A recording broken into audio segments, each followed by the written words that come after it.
Bonjour à tous, bonjour à toutes. Alors aujourd'hui une vidéo un petit peu spéciale. Alors j'ai l'impression de dire ça un peu souvent, mais bon, je sais pas si c'est le cas. Hier au boulot, j'ai un collègue qui me dit ouais, j'ai des soucis, ma Twingo démarre plus, machin bidule.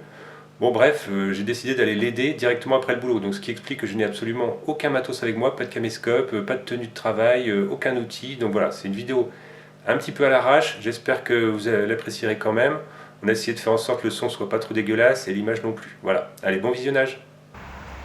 Bonjour à tous, bonjour à toutes. Alors aujourd'hui un tuto très spécial, je suis en condition survie chez un collègue, c'est-à-dire que j'ai aucun outillage, j'ai même pas mon caméscope, donc c'est pour ça que l'image ne sera pas terrible. Donc là on a un souci apparemment avec la Twingo, c'est la batterie s'est déchargée, alors on a eu beau la remplacer, enfin mon collègue a remplacé la batterie par une neuve, et en fait il a réussi à démarrer une fois, il est allé au boulot, il est revenu, et le lendemain, plus rien. En tout cas pas de démarrage. Donc là on est en train de regarder la connectique. Alors là si on compare l'ancienne batterie et la nouvelle batterie, on remarque 360 ampères, donc ça c'est la puissance, enfin les ampères qu'elle est capable de délivrer au démarrage. Donc là on a une 470 ampères, donc on est capable de délivrer beaucoup plus d'ampères au démarrage, donc ça c'est bon. 44 ampères heure, c'est la quantité d'électricité que je peux stocker dans la batterie, voilà, mais la quantité d'énergie que je peux embarquer. Donc là on passe de 44 à 52, donc on est mieux. 12 volts évidemment. Donc cette batterie là peut contenir plus d'électricité, et elle peut en délivrer plus au moment du démarrage. Donc il n'y a aucune raison que ce soit les specs de cette batterie qui soient coupables par rapport à l'ancienne. Donc au niveau de la cosse ici, on a un petit peu nettoyé parce que le contact n'était pas très franc, donc on a nettoyé avec ce qu'on avait sous la main, de la toile émery. Bon. Donc là on a un contact qui est correct entre la borne et la petite cosse ici. Et on a essayé de nettoyer tant qu'on a pu ce connecteur ici où il y avait du verre de gris aussi. Alors ensuite, l'idée pour trouver en fait pourquoi la batterie s'est déchargée, on va essayer de trouver un courant de fuite. Donc on prend l'ampèremètre, alors on le met en mode ampèremètre, en ampère continu. On met une borne sur le moins par exemple, et l'autre borne carrément sur le connecteur quoi. On est censé visser. Donc là, on lit 0. Donc en gros, si là on ouvre une portière, normalement on va avoir une valeur qui bouge. Voilà, donc là, la valeur a bougé, si vous la voyez.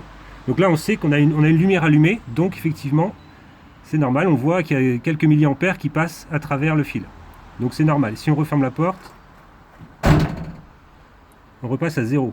Alors là, ça pourrait être un problème de précision. Donc là, je vais m'assurer que mon multimètre,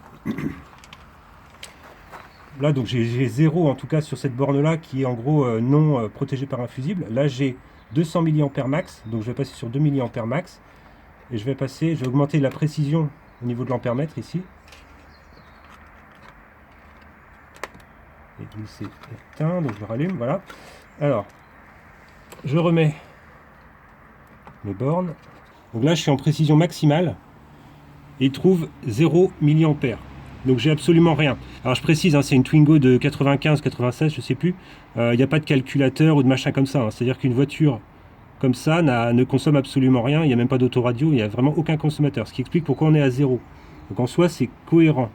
Ça veut dire aussi qu'on n'a pas de courant de fuite lorsque la voiture est arrêtée. Donc ça veut dire que la batterie s'est vidée pour une autre raison. Alors, je soupçonne évidemment le démarreur. Un démarreur qui a pu se mettre en court-circuit ou je sais pas quoi, qui a consommé plus que prévu, je sais pas. Ou alors la batterie encore qui est neuve, qui a été achetée, qui est censée être prête à l'emploi, qui ne l'était pas. Donc on a plusieurs hypothèses pour l'instant. Mais en tout cas, on n'a pas de courant de fuite a priori. Alors, si on avait eu ici un courant, par exemple de 200 mA ou 300 mA, on aurait été à la boîte à fusibles. Donc là, juste à côté de l'emplacement batterie, on a les fusibles du compartiment moteur. Bon, enfin, c'est pas vraiment ça que je voulais vous montrer, donc on va aller voir le tableau de fusibles à l'intérieur. Là, on accède au compartiment de fusibles, donc à l'intérieur de la voiture. Alors, pour savoir à quoi sert chaque fusible, on peut soit trouver sur Internet la revue technique, ou bien dans le manuel du conducteur, on peut trouver aussi ces informations. Alors si par exemple on sait qu'on a mesuré une fuite au niveau de la mesure de batterie que je vous ai montré juste à l'instant, on veut trouver en fait le coupable, le circuit coupable.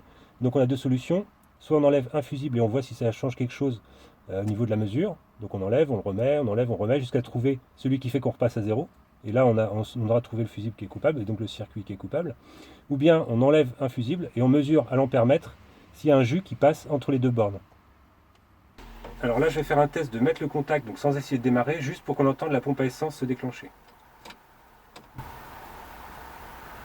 Voilà, on vient de l'entendre, elle a sifflé un petit peu, donc c'est normal. Alors à ce stade, j'ai pas mesuré de courant de fuite avec mon ampèremètre, donc je ne sais pas en fait si la batterie était mal chargée direct à l'achat, ça se peut, hein. Ou bien si j'ai un consommateur exceptionnel comme le démarreur qui déconne et qui tire trop sur la batterie, ou alors ça se vide en roulant, mais enfin, je sais pas, il faudrait faire d'autres mesures. Alors, si on veut aller du plus simple au plus compliqué, je dirais qu'à ce stade, il vaut mieux charger la voiture un bon coup. Ça, c'est l'hypothèse où elle était mal chargée en fait au moment de l'achat. Et peut-être que ça va se résoudre et il n'y a plus de problème, donc il faut aller du plus simple au plus compliqué. Et si ça marche pas, il faudra pousser plus loin les recherches. Bon, juste pour la déconne, j'ai quand même envie d'essayer de démarrer la voiture.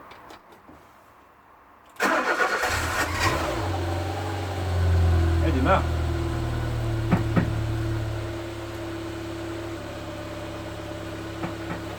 So what?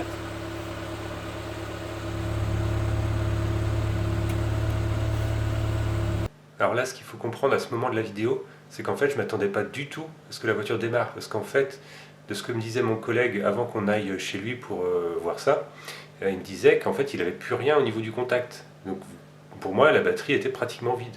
Donc même quand je suis arrivé chez lui, je m'attendais à ce qu'il n'y ait plus rien dans la batterie et je me disais, bah, on va être obligé de charger. Alors en fin de compte, du fait que la voiture a démarré, ce que j'aurais dû faire, c'est faire un test de charge par l'alternateur, c'est-à-dire mettre le voltmètre sur la batterie et vérifier que j'avais 13 volts et demi, 14 volts. Donc en gros que l'alternateur fait bien son boulot. Donc ça manque dans la vidéo. Alors je vous invite à aller voir mon tuto auto numéro 4 vers la fin à peu près. Je parle de ça, je parle du test de l'alternateur. Bon, en fait, je voulais conclure la vidéo, mais là je comprends plus en fait. La voiture a démarré. En fin de compte, mon collègue me dit que hier soir en fait, il n'avait plus de contact, plus rien. Et ce matin, il n'a pas essayé de démarrer. Donc là, je ne sais pas.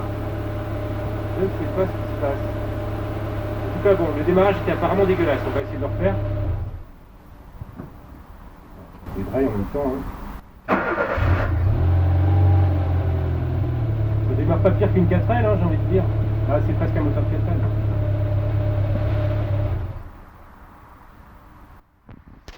Bon, alors, le problème en fait dans ce genre de situation, c'est que c'est des pannes qu'on peut être amené à dépanner sur plusieurs jours, parce qu'en fin de compte, il faut faire des tests, il faut recharger la batterie, voir ce qui se passe, donc un peu sur le long terme. Là, le problème, c'est qu'on est un vendredi soir juste avant Noël, et mon collègue va être en vacances, moi aussi, enfin bref, on va partir un peu chacun de notre côté, donc je ne pense pas avoir des nouvelles de cette voiture dans les jours qui viennent, donc je pense que je serai amené à mettre peut-être le fin mot de l'histoire dans les commentaires de la vidéo. Allez, je vous laisse là, et je vous dis à bientôt, salut! Ah oui, alors, j'allais oublier. Joyeux Noël à tous. Allez, salut!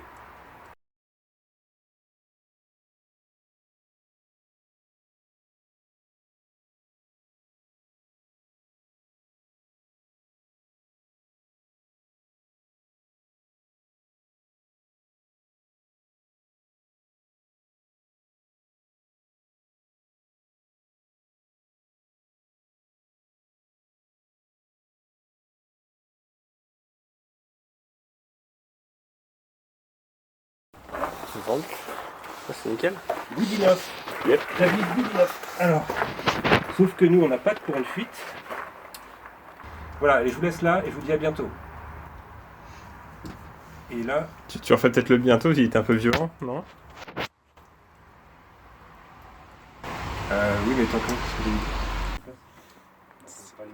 En même temps, je regarde la vision, je fais le focus. Ah, tiens, ouais, ou alors... Oui. Si tu arrives à mettre ton téléphone vraiment à l'intérieur, on va entendre la comparaison. Ouais. Ouais. Ou alors je m'assois derrière et j'ouvre le coffre. Attends, je fais par le coffre.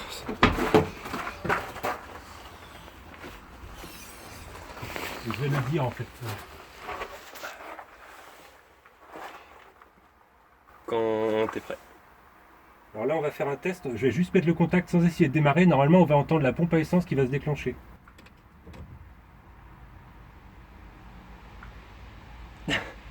Putain de voiture.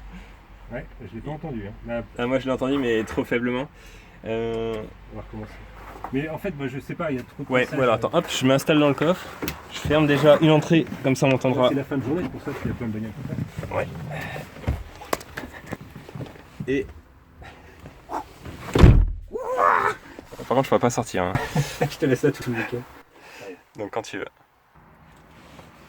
C'est assez clair? Non. Si. Je regardais. Oui, tu j'écoutais pas trop. Ouais. Oui, non. C'est terrible quand je me filme moi-même. Il faut que je vérifie que l'image soit bonne. Et je suis moi-même plus en train de réfléchir à ma manip. Ah ouais, j'imagine. Moi je me demandais si le son, il faut que je me rapproche plus de toi ou de la manip pour plus t'entendre. Non mais c'est pareil, le son je vais l'augmenter au montage. Attends. Ok, t'as 28 secondes. Ah oui, alors j'allais oublier. Joyeux Noël à tous. Allez, salut.